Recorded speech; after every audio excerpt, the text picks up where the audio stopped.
హరే కృష్ణ. మనం పవిత్రమైన ధనుర్మాస యాత్రలో ఈరోజు అత్యంత ఆనందకరమైన ఉత్సాహభరితమైన 27వ రోజుకు చేరుకున్నాం. ఇన్నాళ్ళు గోపికలు పాటించిన కఠిన నియమాలకు చేసిన త్యాగాలకు ఫలం దక్కిన రోజు ఈరోజు.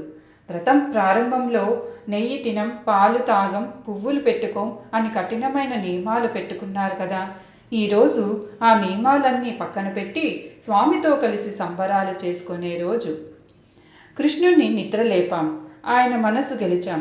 ఇప్పుడు ఆయన ఇచ్చే బహుమతులు తీసుకొని ఆయనతో కలిసి విందు ఆరగించడానికి గోపికలు సిద్ధమయ్యారు. అందుకే ఈ పాసురాన్ని కూడారై వెల్లుం అని పిలుస్తారు. దీనికి వైష్ణవ సాంప్రదాయంలో చాలా విశిష్టత ఉంది. ఈరోజు ప్రతి ఆలయంలో, ప్రతి ఇంట్లో పాలతో, నెయ్యితో చేసిన పాయసాన్ని, చక్కెర పొంగలి నివేదన చేస్తారు. ఆండాళ్ తల్లి ఈ పాసురంలో కృష్ణుణ్ణి గోవింద అని పిలిచి ఒక గొప్ప విందు భోజనాన్ని వర్ణించారు.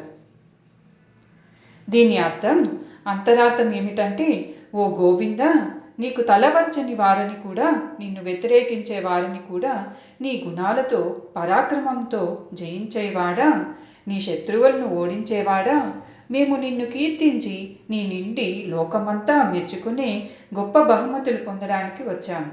మాకు చేతులకు గాజులు అంటే చూడగమ్మే భుజకీర్తులు అంటే తోల్వలయ్యే చెవిపోగులు అంటే తోడే కర్ణ ఆభరణాలు, కాళ్లకు గజ్జెలు అంటే పాగడమే మొదలైన ఆభరణాలన్నీ కావాలి. అలాగే మేము కట్టుకోవడానికి మంచి పట్టు వస్త్రాలు కావాలి. ఇవన్నీ అలంకరించుకున్న తర్వాత మనమందరం కలిసి పాలు, బియ్యం, బెల్లం కలిపి వండిన పాయసాన్ని అక్కర వడిసలు తినాలి. ఆ పాయసం ఎలా ఉండాలంటే, గిన్నె నిండా నెయ్యి పోస్తే ఆ నెయ్యి అన్నాన్ని కప్పివేయాలి. మనం దాన్ని చేతితో తింటున్నప్పుడు ఆ నెయ్యి కారి మన మోచేతుల దాకా రావాలి. అలా అందరం కలిసి ఆనందంగా ఆరగించాలి స్వామి అని గోపికలు కోరుకుంటున్నారు. ఈ పాసురంలో గోవింద అనే నామానికి చాలా శక్తి ఉంది.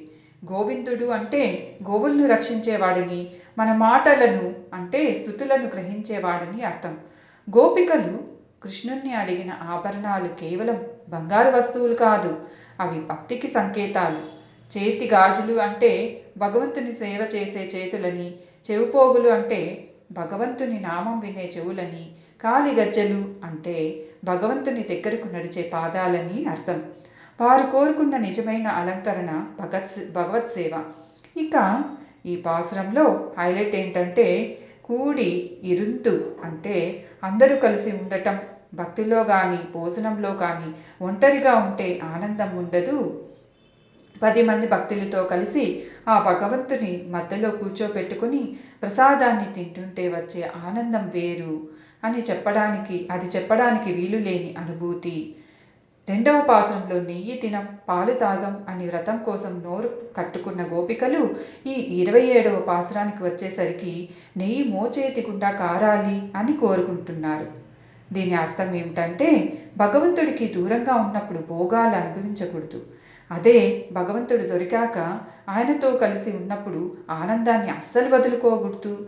ఈరోజు మనకు ఆండాళ్ తల్లి నేర్పే పాఠం ఒకటే, సాంఘీభావం, స్వార్థం లేకుండా అందరితో కలిసి పంచుకోవడంలోని అసలైన దైవత్వం ఉంది.